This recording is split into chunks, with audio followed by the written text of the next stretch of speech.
Seems fine, sound and face. All right. I do have a little bit of reflection in my glasses today. I can't get rid of that. So today, well, first of all, I want to mention, I know Tammy mentioned in class yesterday about mental health. And I'm going to try not to move around so much today as I have sometimes. Um, and that's a really important thing to me. Now, I know a lot of people, um, any kind of handwork helps, and tatting is a very, very good one. I tend to, when I need to really relax, I found art journaling a few years ago when I was down in Texas.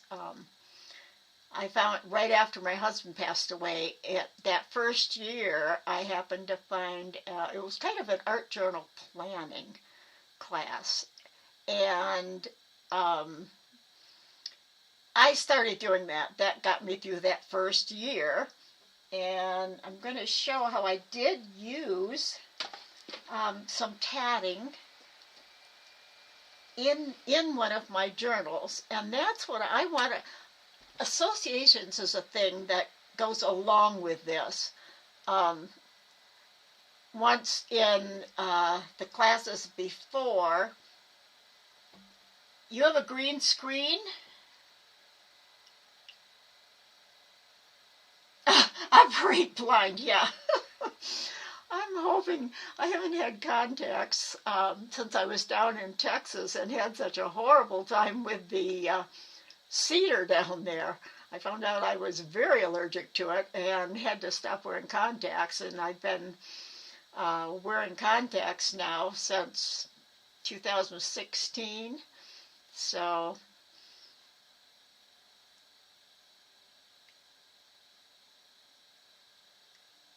oh, you were, Bev. Yes, art journaling is a wonderful thing, and I'm going to start working, combining it with my tatting.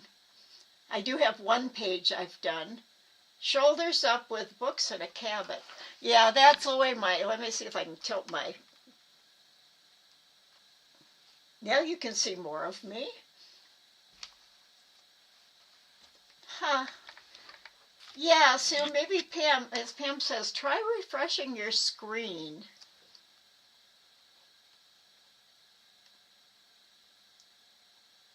So today, this October is when many places in the world celebrate mental health. In the U.S., I know it was the first week of October, so like a week ago. And that is so important to me because I am bipolar 2. Well, I should say I have that, which is why sometimes I'm not always up for classes and have to take a little time off. I wish I'd put my bottom teeth in. So, it does mean, Tammy mentioned in class that she's going to, rather than stick with the 6 weeks on and 2 weeks off, she's going to be, once we get to January, just going regular like Georgia always did. Now, I haven't decided yet. I'm going to wait till the time comes and see how things are working out. Right now, I feel like, yep, that'll work fine for me too. Oh, great, Sue. I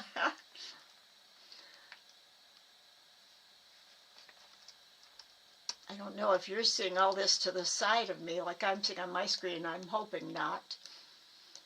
So, we in this class, Tammy wants to stop classes.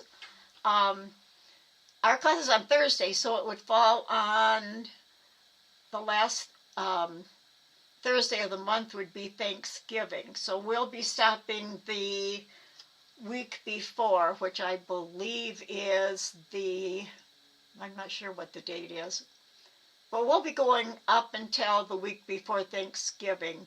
And then we'll be starting the winter break. And Tammy mentioned being back on the second Tuesday of January. So for us, I guess that's where the 12th comes in. It would be January 12th on Thursday when we start again.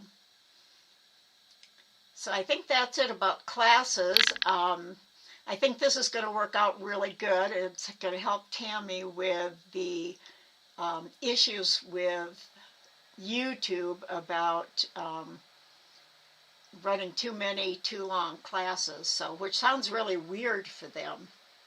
Oh, thank you, Sue, the 18th. Okay. So the other thing we're going to do today, I'm going to switch to my down camera. We're going to look at the design process, and then I have what you saw in the beginning. I've put together a little project notebook for this project. It's supposed to be in order, but it looks like it might not be because I haven't put a ring on it yet. And I'm going to show you what I'm doing with that. And then we're going to look at some beginnings of designs by a couple other people. So, are there any questions at all you want to ask before we start?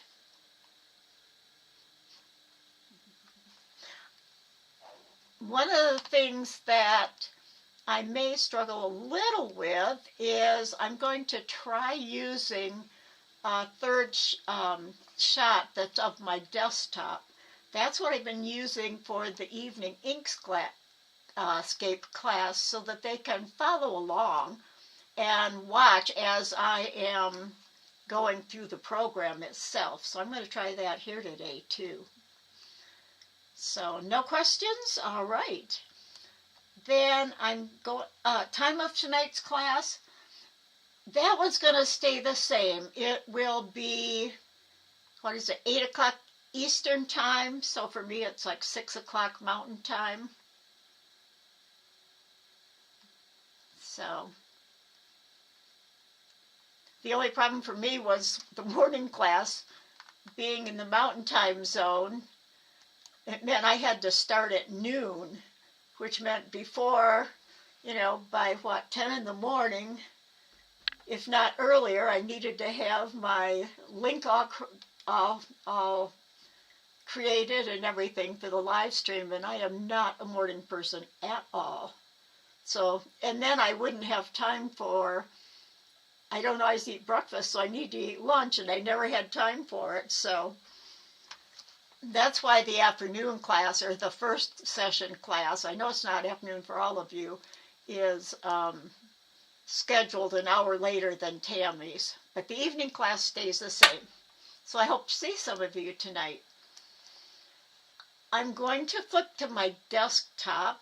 I'm going to keep I'm new at doing this. So I know I need to move my chat over and get up the first paper I want to show you. This is going to look familiar to many of you. I'm going to flip to my, you're going to see, for a minute, you're going to see one of my granddaughters so I can see what, okay, screen. There's my little granddaughter right in the middle. That's my desktop, but it switches through photos. So I'm going to see if I can get what I need and still keep this so I can tell where I am. We're going to look at this, which is the design, using the design process. Many of you have seen this before, and I'm always working to redo it. And I've realized there are some things that would make it better for us in our tatting steps. Using the design process, it's kind of like the elements and principles of design. This is not a hard and fast rule that you have to follow. This is only a guideline for helping you go through the process. It doesn't mean you even you might not want to use it, and that's fine. But at least this can get you started if you've never designed before, or if you, the best thing about it, or is if you want to just kind of get an idea of what's considered in a couple of questions. All right, Jackie.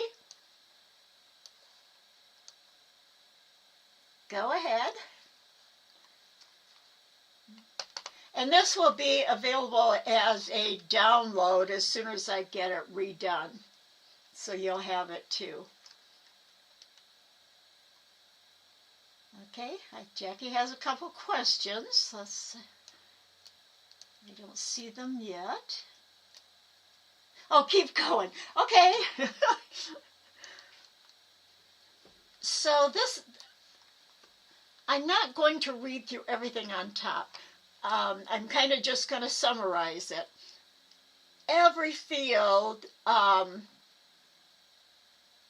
that does any kind of productivity, whether it's art design, architecture, manufacturing, they're designing new machines, whatever anybody is doing, they use the same basic process.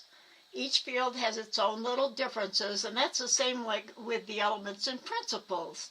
You sometimes see more elements listed and fewer principles, or they're on the other side considered.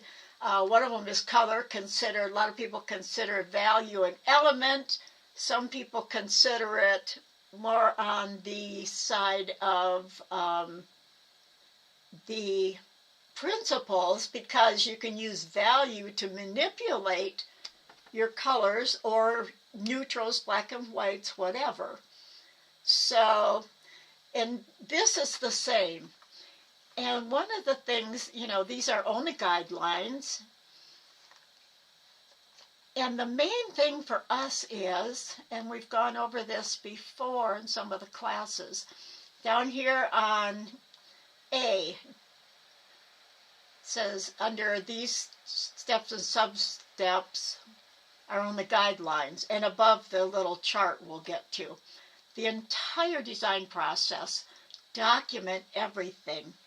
And we've talked, oh, I'm sorry, Sue. Bye-bye. Hope the rest of your day or evening goes well.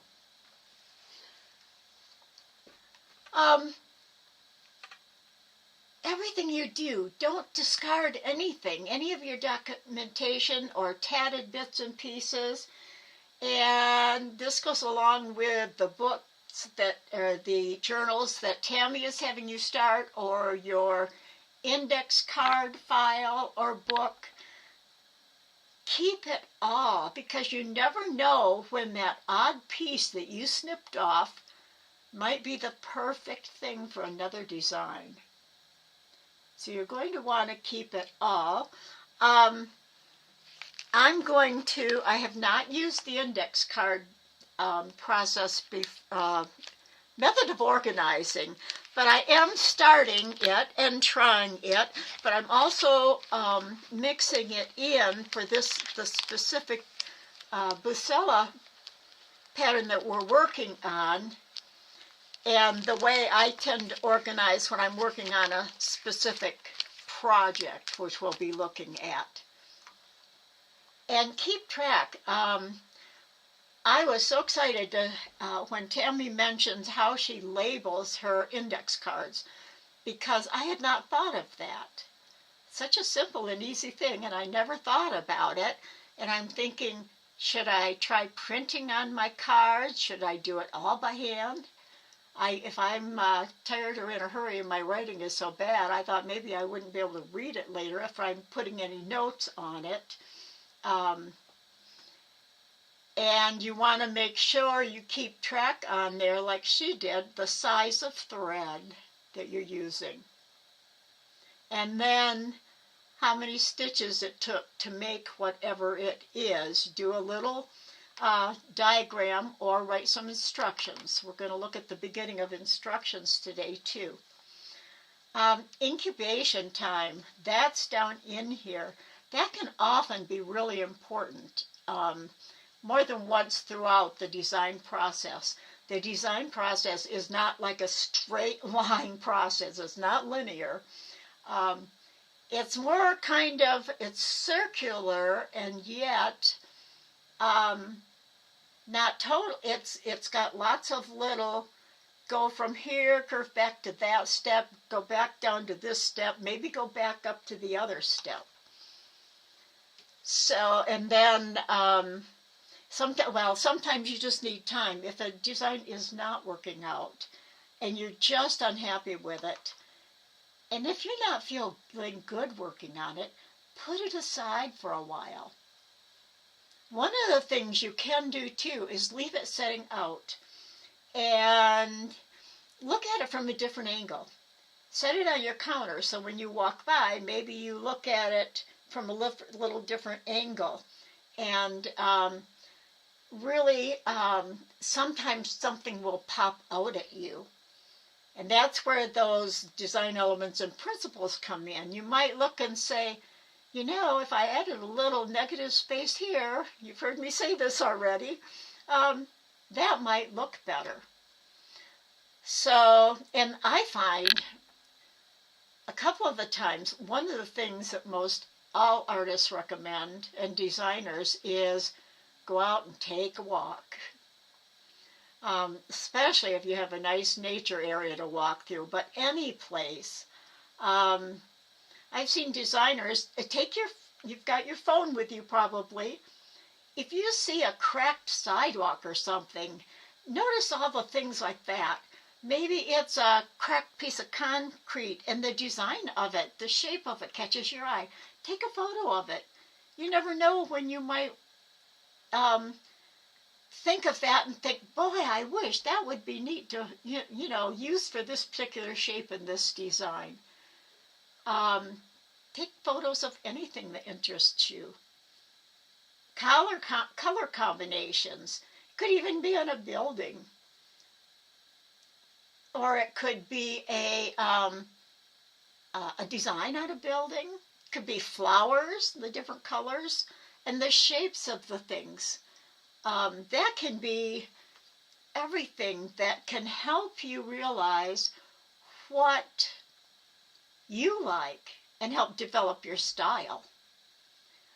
You can also take a little notebook, just a little one in your pocket or something, or if you have maybe a fanny pack. So then when you're back home, maybe you're doing dishes. Another time is in the shower. A lot of people, designers, me included, when I'm just relaxing in that warm water, I can really, the ideas start coming. And right before bedtime. If you've got some note paper next to you on if you got a bedside table or anything, if something is on your mind before you fall asleep, write it down in the notebook, because chances are you won't remember it in the morning. Another thing some people do is when they first wake up in the morning, if they don't have to rush off to work, drink your coffee, look out a window. When I'm washing dishes, my brain tends to just kind of wander. And this is going to go back into then associations. You might have seen something outside, and then maybe you see something on TV, see something in a magazine, something online, or something somebody says in one of the classes, one of the teachers or a student, and all of a sudden those two things come together, and you think, oh my word, wouldn't that be a neat thing to do in tatting? I could do that. And that's how inventions are made. They don't just come out of the blue. They are like someone sees this idea and that idea, and the way their brain works, they're like, maybe this would work for that. I do believe that's how the light bulb even came into being. I'm not real up on that right now. So the next main thing is evaluation. It's considered a step, but it's needed at times throughout your design process, and I see a typo right there. So let's look at this little chart. I will be adding, I think I'm going to split up a couple of the steps a little. You'll find in whatever business it is or field of study that you might find anywhere, they might have anywhere from usually 5 to 7 steps is the average in the particular design process that works for whatever they're doing. So first you always have the concept and your pre-planning. And that is researching, collecting ideas and samples. I have a couple samples with me. You might want to think about who's the project for. Is it just an idea, the thought that came to you? A technique you want to highlight? Oh, evaluate and get to the typo. It could be that you're going to teach a class somewhere and need something with a specific theme. And then you have to think about, is this design going to be functional? Is it going to be used maybe as a doily in a place that things could get spilled on it? It needs to be washed a lot. Is it going to be worn on clothing that needs to be washed a lot? And that might determine not only the size of thread you might use, but the design itself. You know, if it's something you're putting on clothing, obviously you don't want a zillion picots to tack down. Not that you always have to tack them down all of them, but they would look different. The ones you didn't. The ones that you didn't tack down would probably get a little ruffled up and give you some texture, so that could work. Another thing, the next thing you want to do is select possibilities and narrow it down to 1 or 2. Do brainstorm lists, whatever suits you best. I start out with lists, brainstorming lists. I start out with very rough sketches of possibilities. You can use whatever paper you like, polar grids for circular designs. We'll get into that when we talk soon about snowflakes and all. Sketchbooks. Artists even to this day write their ideas down on napkins. All right, next step of the plan, select the best idea and sketch it or refine it. Or many designers, like Jane Eberall, told me that she will just simply look at a picture, get an image, and look at it and start tatting. And that's what she does. She doesn't do sketches or anything like that. That's a design personal preference as to the way. And as you start designing things, you'll figure out what way you like best, what way you don't like. Sometimes it depends on the particular project, whether you're going to, the way you're going to start it. So, my brain is going faster than I can talk. It's missing beats. Let's see here. So there are many different ways that you can do it. The thing is practice and experimentation to find out what works for you and what situations.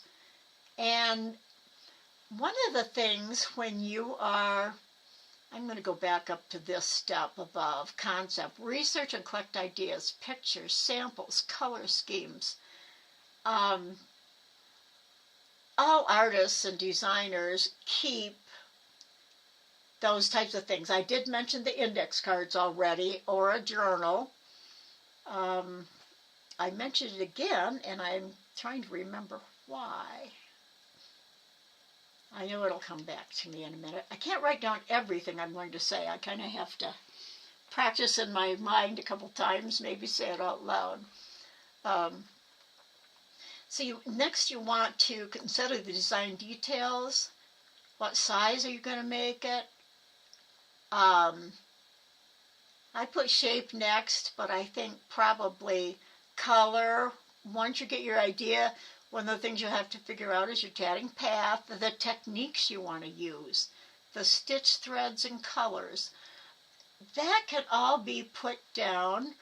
I have passed out I'm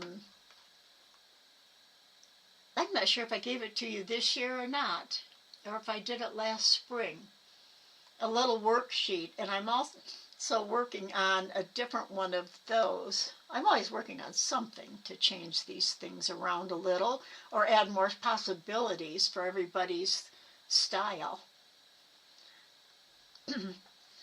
And then it's kind of like what we're doing with a pumpkin. You might want to make a couple copies of it to use for markup. I cannot remember if I spoke about this when we started this fall. It's been kind of a crazy month for me, and I'm going to have to go back and look at my own videos. And then you're going to begin your prototype. And that's the next step as we start in our working on our Busilla pattern. And you're going to want to experiment, play. It's not a straight sit down and make a design. You're going to do a lot of retro tatting and all. You want to start noting preliminary stitch counts. And this can be easily done on either a notebook, or I'm going to show you a sample of one, or index cards if you want to put them on index cards, or like I said, on a planning sheet that kind of guides you along what things do you need to think about. And you're going to be getting your instructions and diagrams. That's the other thing that I know Jane does, is she said when she sits down and starts tatting, just looking at the image, she also has her computer right beside her and starts typing in stitch counts and notes and all to make the final pattern. A lot of people will be interested in doing that. Some won't. A lot of people will like to do everything by hand. Any way that works for you is the right way. There's no wrong ways. Whatever works. And you'll continue your prototype and instructions. And then in here, maybe an incubation period may be needed because you just don't know something's stumping you. You don't quite know what to do next. Maybe you get interrupted and have to stop. But if that's the case, then set it aside. Don't totally forget it. Pin it on a bulletin board or someplace where you'll occasionally see it, because you never know when that little spark and light bulb might go on. And so set it aside, work on something else. Something completely different. Doesn't even have to be tatting, or start another different tatting project and come back to this one.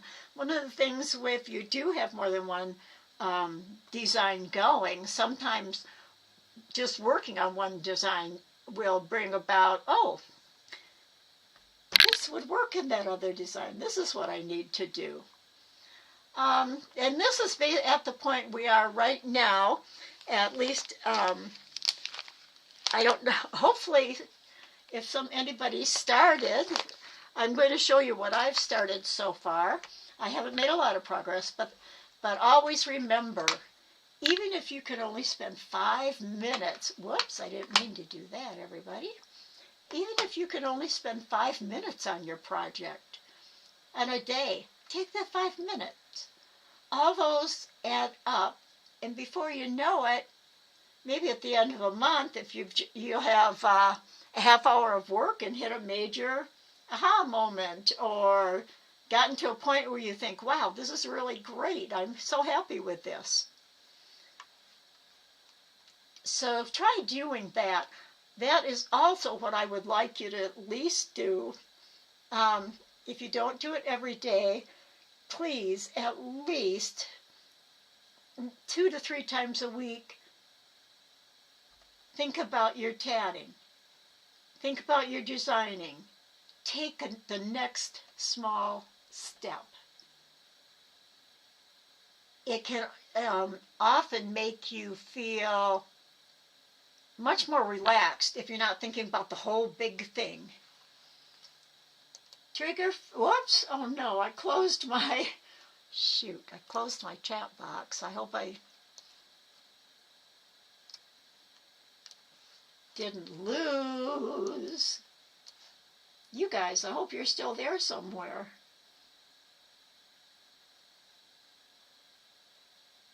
Because I don't know. Let me see if I can get opened back up.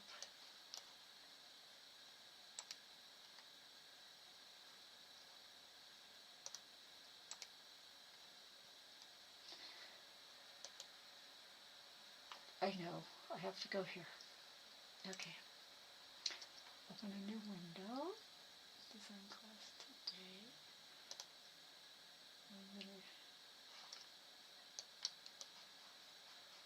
I gotta think about how I get back to you guys.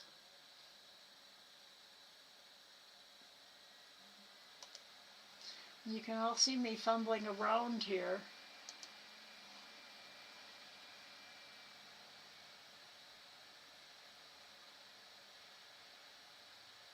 I wonder if I got in here. I have so many things open right now.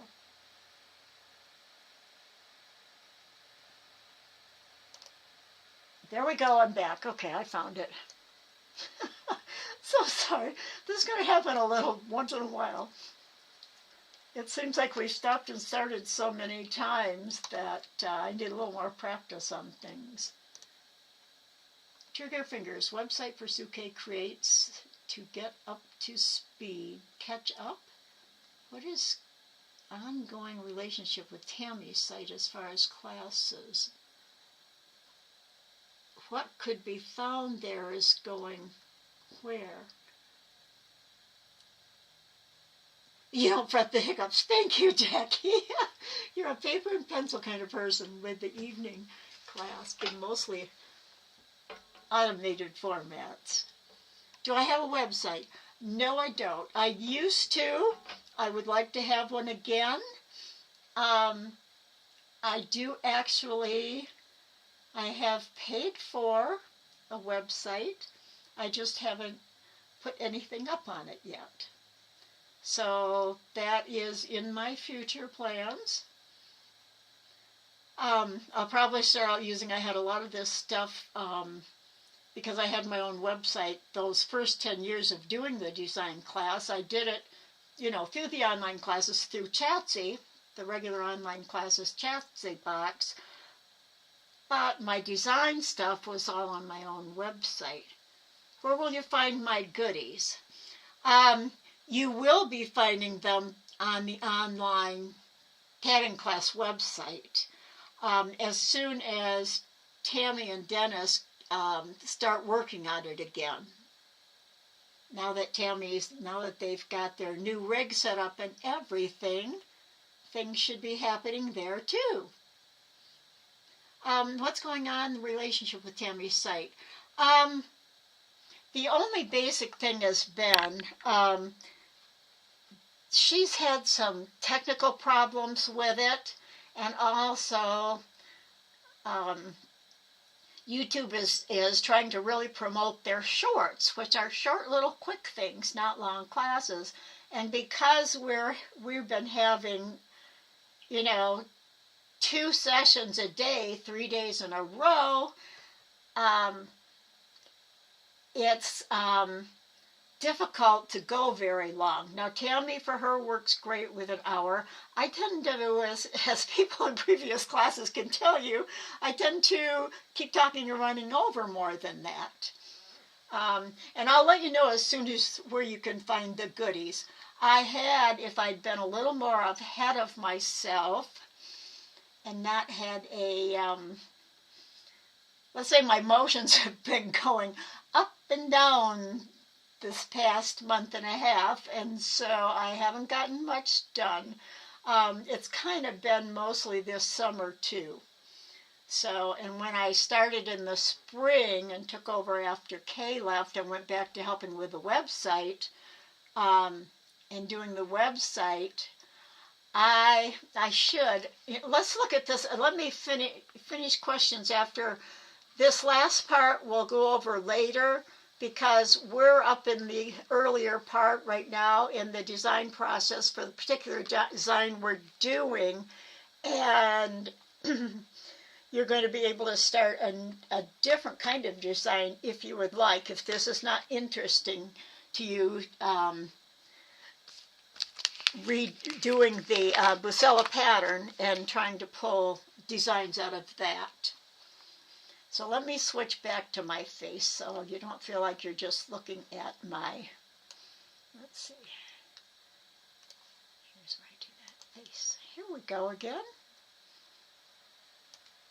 I just started switching screens like this and using my desktop, well, the last Inkscape class we had, when we started Inkscape. So this is kind of new to me too, and having my screen set up so that when I flip to it, you don't just see an empty desktop, you see what I'm going to be talking about. So I'm going to close that design process down. Yes, please save it. Okay.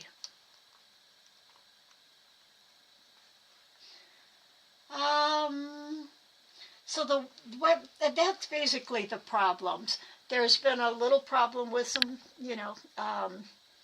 attempted hacking, and so it just seemed better to separate the two.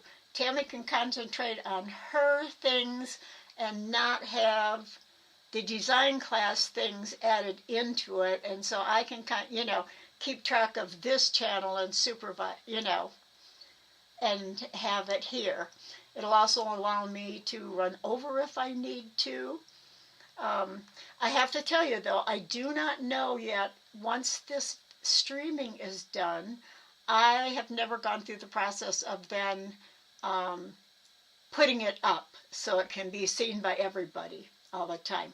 So that might not get done until tomorrow, because once I get done with the class, it's going to be kind of late. Now that I'm going to have Tammy or Dennis talk me through, I think, unless I can figure it out myself. I may be able to, so, okay. They are coming, will work for me, okay? Emails always been the bridge for being prepared for the classes. Yes, and you will continue getting the class notices that do include any downloads and things in the emails. They are also putting together a separate list that I can use to email just the Tatting design students for both classes. And that'll work really good too if there's anything I want to add in between or something like that. So that's going to work really well. I am going to continue using my SK Tatting classes at gmail.com that I've been using for the classes. So that's the way I'll be contacting you. So the emails for the classes, like your link today and all, will come from Pam. Will still be sending those out. So we're still all together. We're just a little bit separate in our YouTube. And also there will be updates coming on the website too, like there used to be, so you always know ahead of time what's coming up and what downloads you'll need. That'll be coming too. I think this break will be really good so that we can start really with more stuff put together after the holiday break, and Tammy and Dennis have a chance to get settled in and get more things done, and I will get better at doing this. So I hope that answers your questions. So we're going to have lots of bridges, and I'm hoping I might even put some more things in the Facebook group to go along with the design class. So I do have a lot of plans. Sometimes I can go overboard, and I was so excited after when we started looking at the Busella pattern and all the designs people were seeing in them and all, that I have to admit, and starting to teach the Inkscape, I was way excited. Tammy said to me, you're starting to talk a little too fast on the videos. It sounds like you're going way up. And what happens after that is I tend to then go way down. Thank you for the info. Okay. You stack projects. Okay. I want to take you now down to my table and show you a couple things. So let me go down. There we go. Okay. I know when it's this, my camera is up fairly high so you can see the whole page at once. So I have to put things up higher. This is the way I start. And I guess what I need to start with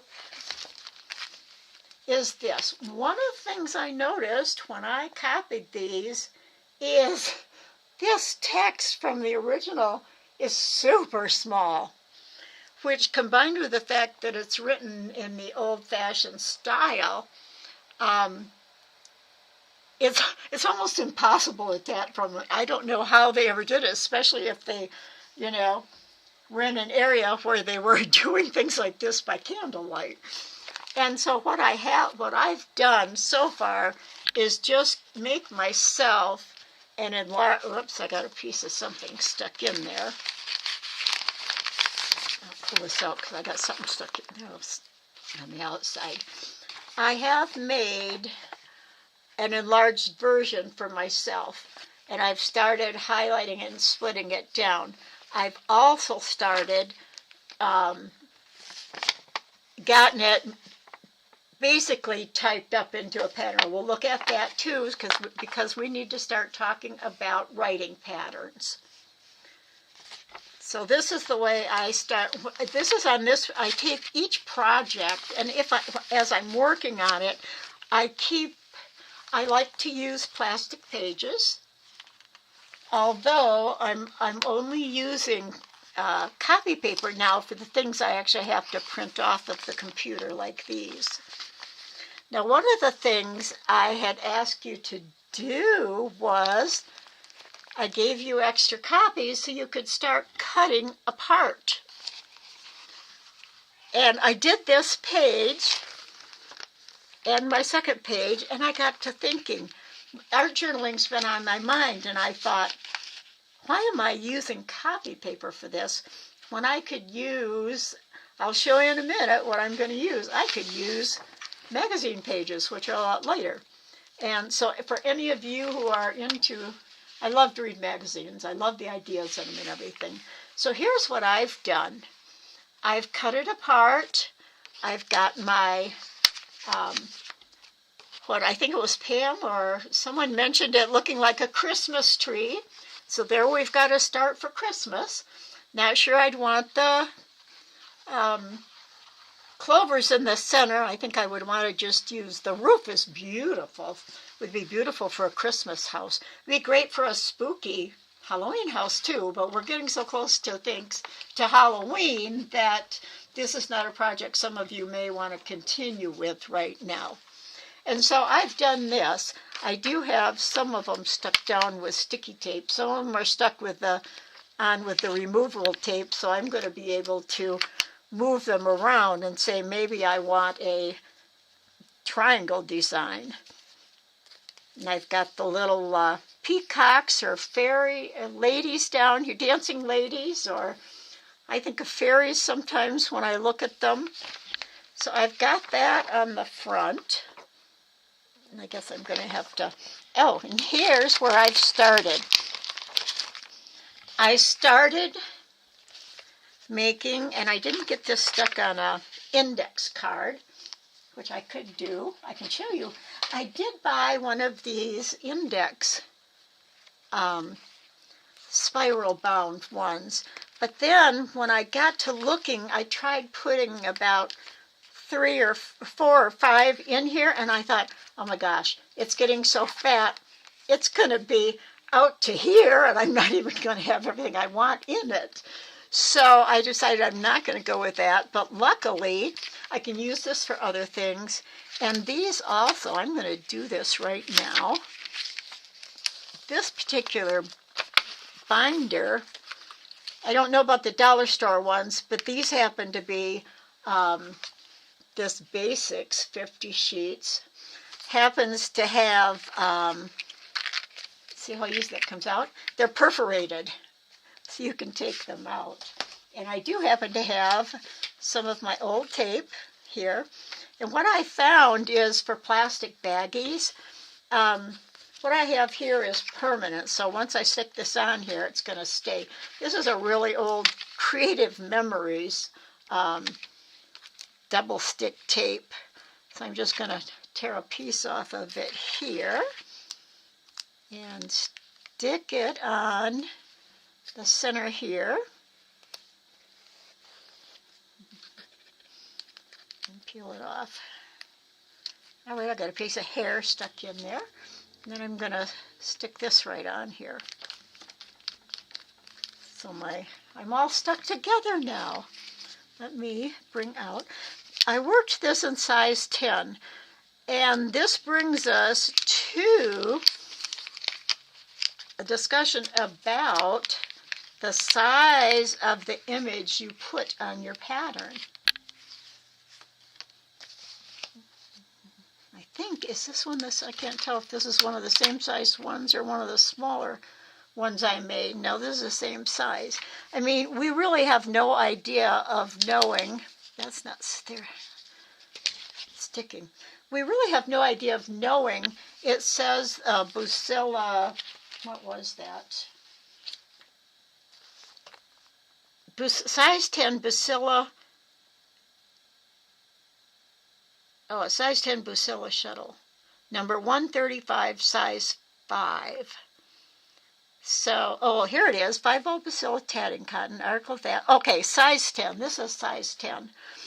And obviously, out of a size 10, which is what I did one of the clovers out of, it comes out very, the size of this one. But this one actually has been enlarged from the original pattern. So what you see in a vintage book may not match the size that it really is. I know that size 10 would be maybe typical for, it looked like it was going on a tea tray cloth or something like that. And the one thing about this is I mentioned before, not knowing, having not read the pattern yet, whether this was a double ring onion ring or whether it had a ring with a chain around it, which are both onion rings. I have heard some people call one with the chain around it a mock onion ring, but they're really, even with the chain around, considered onion rings. Now, I did this one, and I really found the very first one I did, and I seem to have lost that little sample. It was very, very difficult to fit the outer ring around the inner ring because they both had the same number of stitches. And if you're going to have something fit nice around your center ring, you really need more stitches in it on the next row. And the interesting thing in this pattern is it looks like she's got a lot of space. It also, this looks like it's a little bigger outer chain, and it's a little different shape. It's not exactly well, let's look at this one. It's not exactly an oval, but what's happening is it's the exact same chain as the rest of them, but it's the width of the space where it's being connected to. It's pulling those chains outward.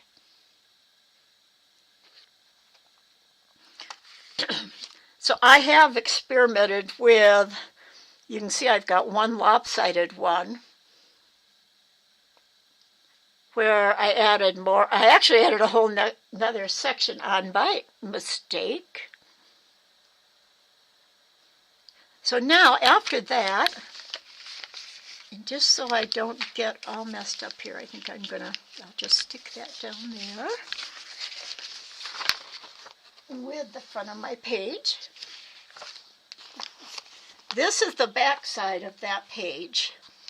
Now this, I thought about a while back when I started designing a pumpkin class, and I know some of you who were in that design class saw it. And I have a couple ugly faces there. But I wanted a pumpkin that was taller than a lot of them. Instead of being perfectly round, I kind of wanted it taller and narrower in width than a lot of them. And now here's the index card that I'm starting for this. I haven't counted the stitches yet and put them up. But this, I got these little bags, and I know they're going to be too small to work for a lot of samples, but this was what I had tatted before. I know some of you will recognize it, and I thought, oh my gosh, I can use that with the pumpkin face. And so I started another one, and now this one, I should have compared the size of them. This is I've only got 1.5 of the onion rings finished. This is out of the size 20 thread.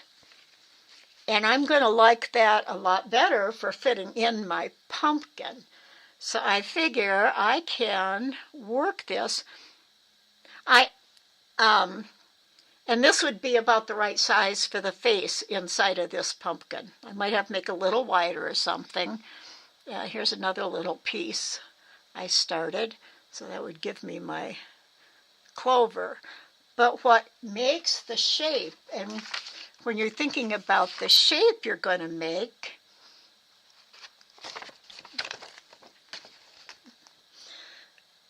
it's the three clovers together that are actually the space in between them. There are chains in here, and those are forming that shape, which I love. So what I'm thinking about doing, is that the piece? Oh, no, I have another piece that'll come up in a few minutes. I'm going to I'm going to go off from here into a different idea, and I'm just going to make, instead of the rings around here for my pumpkin face, I'm just going to make the chains in the center and then figure out what to do around the outside. And it'll be something that follows, that'll make a bit better look than having these three clovers around in there. So that's what I'm going to do, which will be a combination of the Busilla pattern starting out and going with my pumpkin drawing. I'm not putting my stuff back in these as I go, which means I'll have to sit down and do that tonight. Now, here's where, Tammy showed her nice little lace book. She loves lace, and she makes those beautiful books. That's really not my style. And what I've always done is I have lots of notebooks around So when I'm thinking of a topic like fall and Halloween and all, I tend to start pulling out things out of magazines. This is one of my idea files. And I'm looking, and I saw this ghost. Now, if you go online and you either to use Google and look at, if you put in, one of the easy things to do is start using tatting and then the topic that you want to put in. So, and Pinterest now. And I like to see what other people have done out there. I've never seen a tatted ghost that's this kind of a shape. You know, with the drapey arms and then this nice curl at the bottom. And I thought, wow, I love that. So that's an idea for the ghost. And then I'm thinking, I don't remember seeing anybody do 3 pumpkins on top of each other like that. Somebody probably has. I haven't seen it yet. I know I've seen pumpkins that have, I know that there's a bottle cap one that Vicki did. And there's an ice drop one, I think. And one of the things I did is I really liked, you can, looked at how the bottom is. How did those come down in there?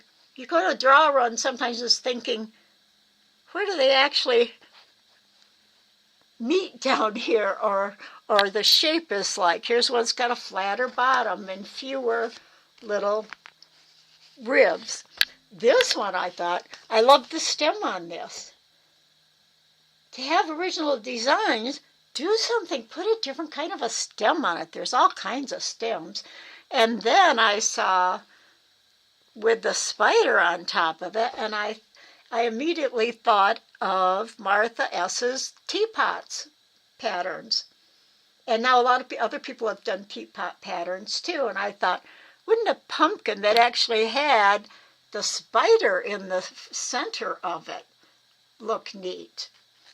And then I saw these upside down bats made out of corks, and I'm thinking, I like the shape of those wings and the ears, and I don't know if I've seen as many upside down bats as I have some flying bats. So there's an idea. So I keep these together when I'm working on a project.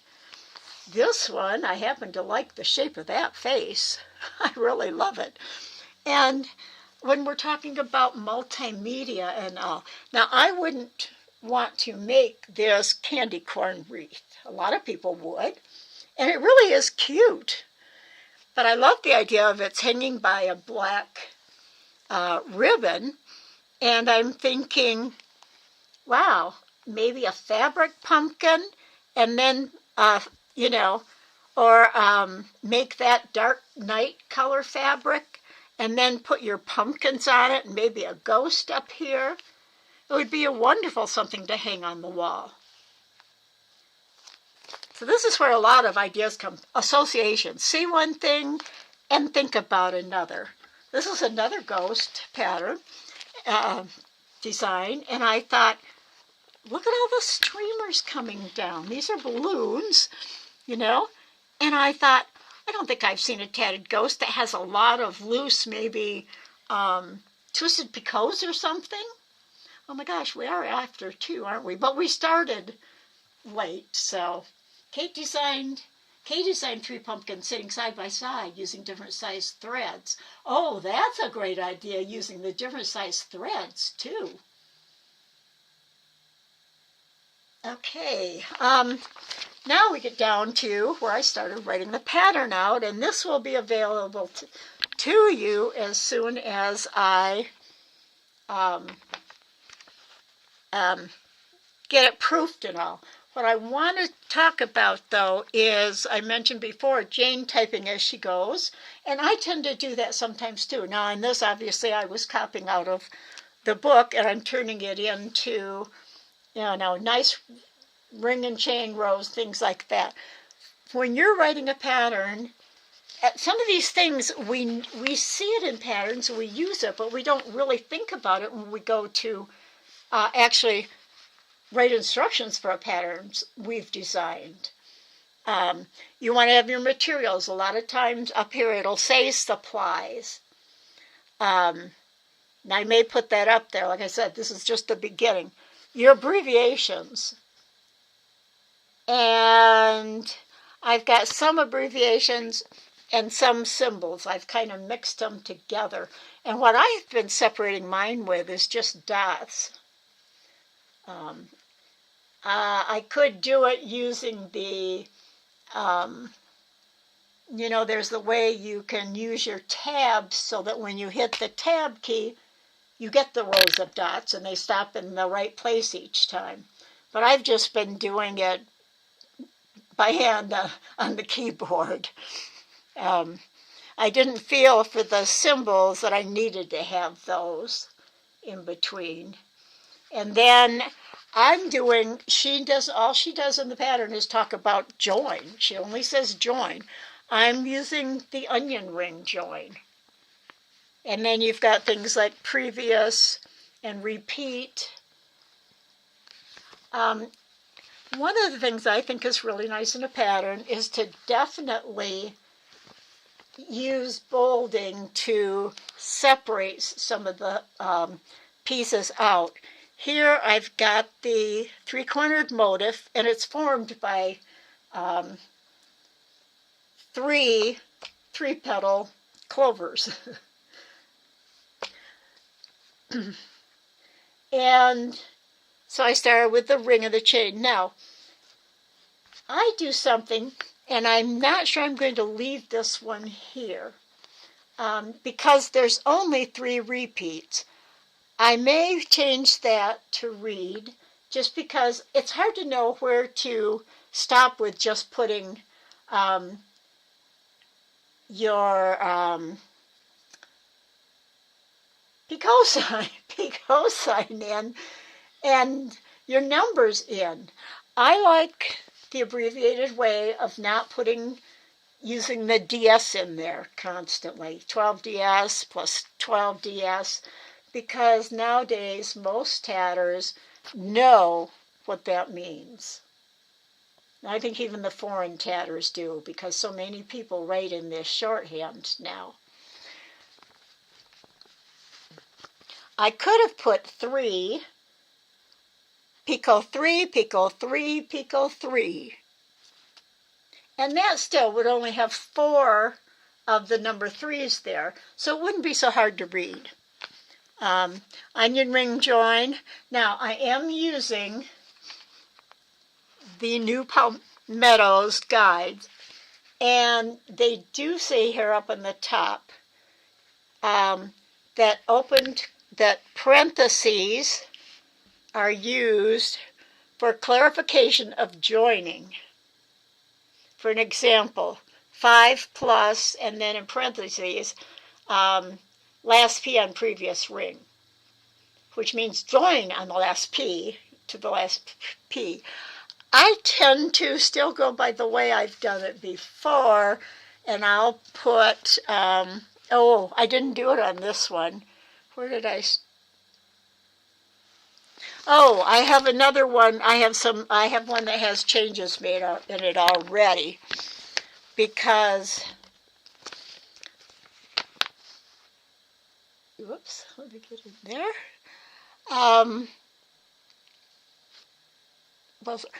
I put the word inside the parentheses. I'll say I put 2, the P, 2P. I don't say the, I just put 2, T-O, 2 picot on previous ring. I think it just makes it, to me, a little more understandable for some people. Even though it's really quite plain to me, I've always put the 2 in there. And I know a lot of people do.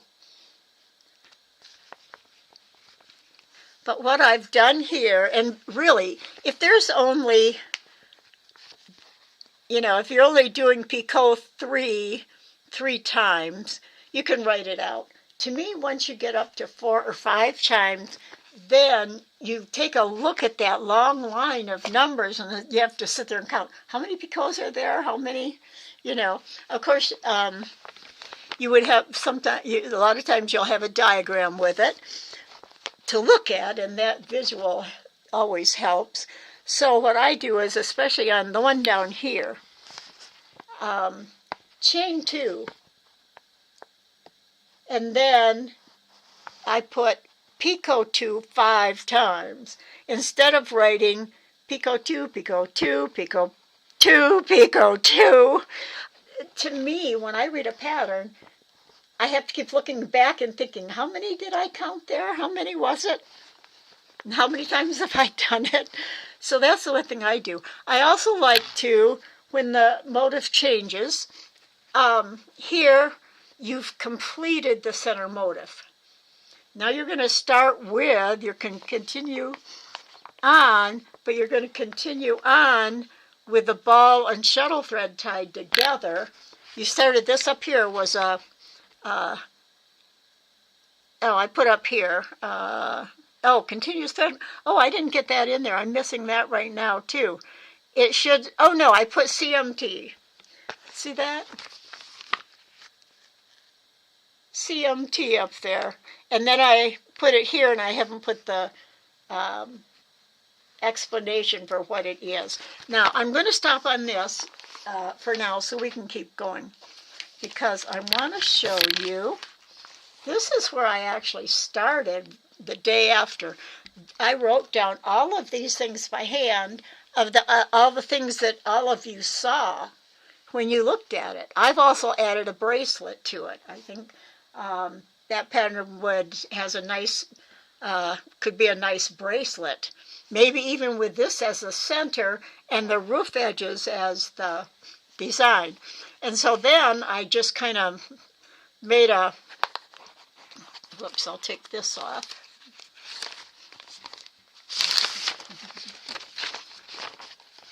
I actually was sitting outside, so I just drew kind of an idea of what it looked like and made my pumpkin lines around.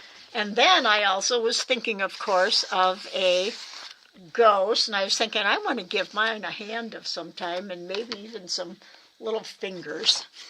And so that shows me that.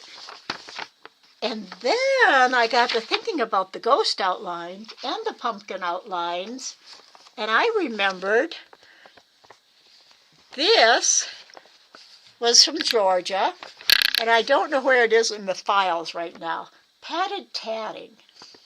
And I've done Irish crochet before, which is padded.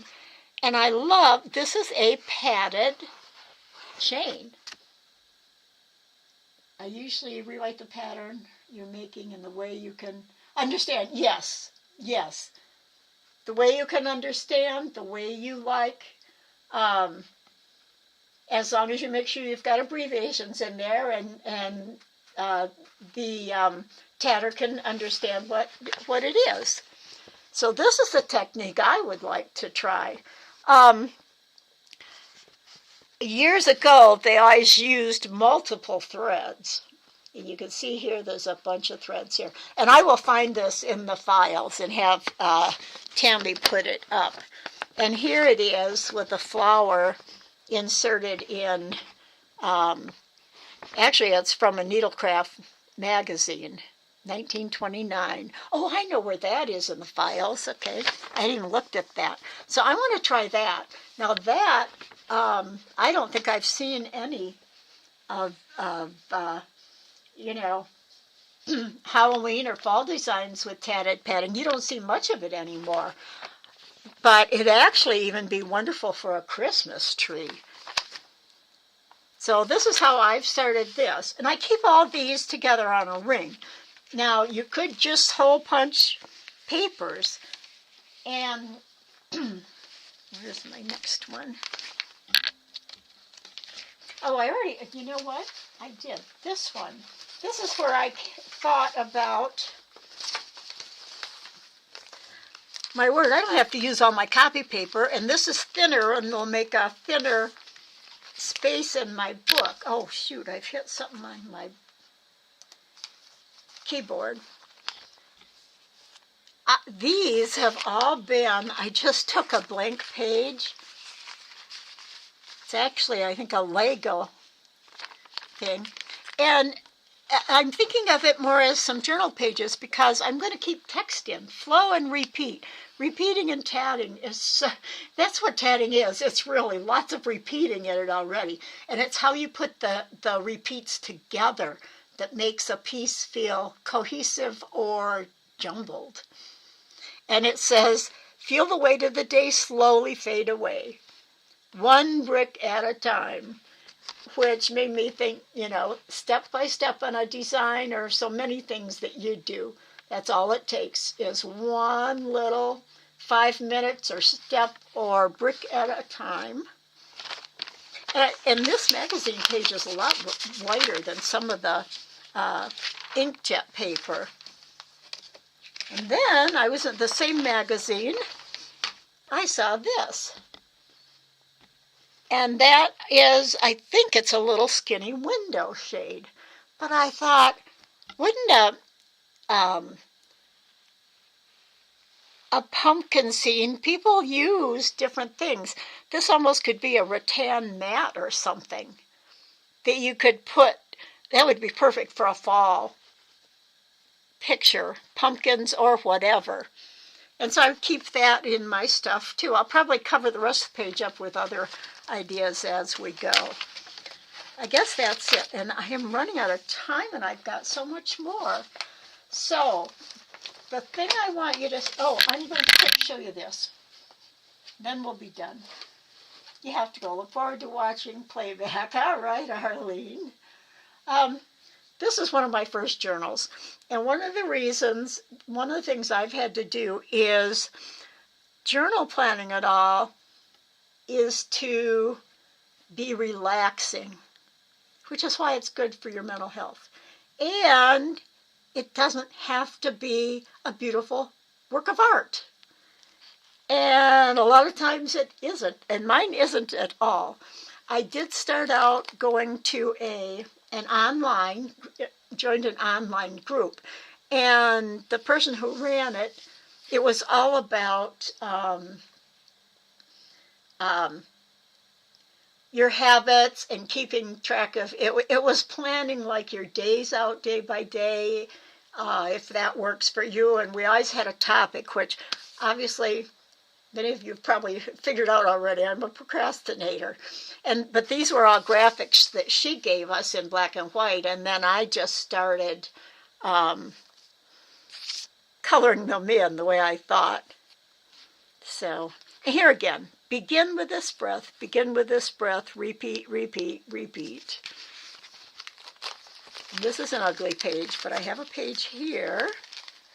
And a couple people even recognized what it was. So I'm using some of my this is called slow drawing. It's a relaxation technique, and I've been doing that on Wednesdays with a group. This page, I put my tatting on. This is a planning page. I had my fall planned out, tatting designer's website, this and that. And so I just added a couple hunks of tatting on there. And I think I'm going to pull this page out and keep it. I don't like what's around it, but I like the idea of it. And this, what you can make, I think having a gratitude journal, if you're into that kind of thing, I keep popping up things on my desktop. This is one that really helped me. And it's a quote by Julia Cameron. The key to surviving negative emotions is accepting them as necessary. And that's what runs across here. And this says, now these were given to us by her. If your heart is broken, she knew to trust her spirit as she lived her story one day at a time. Allow yourself time to mourn the process, the intention of release. And I put in faith, meditation, and reflection. And put your pieces back together. So this is the kind of thing, and I can see where you could actually do maybe just a weekly journal page with tatting on it. And maybe if you're like me and see quotes you like and things, this was more of a planning type thing she gave us. And this was right after. This is what kept me going, this particular book, after my husband passed away. And it's fun to do interactive things. This could be a cute little pull-out of little tatted pieces. So that's one thought. I am also thinking I have another journal, and I made this cover for it. This is just a sketchbook journal. Never stop looking up and different, some of these are blank pages with backgrounds. But I thought, boy, wouldn't tatting be nice on the front of this? Maybe a little tatted garden, flowers and things.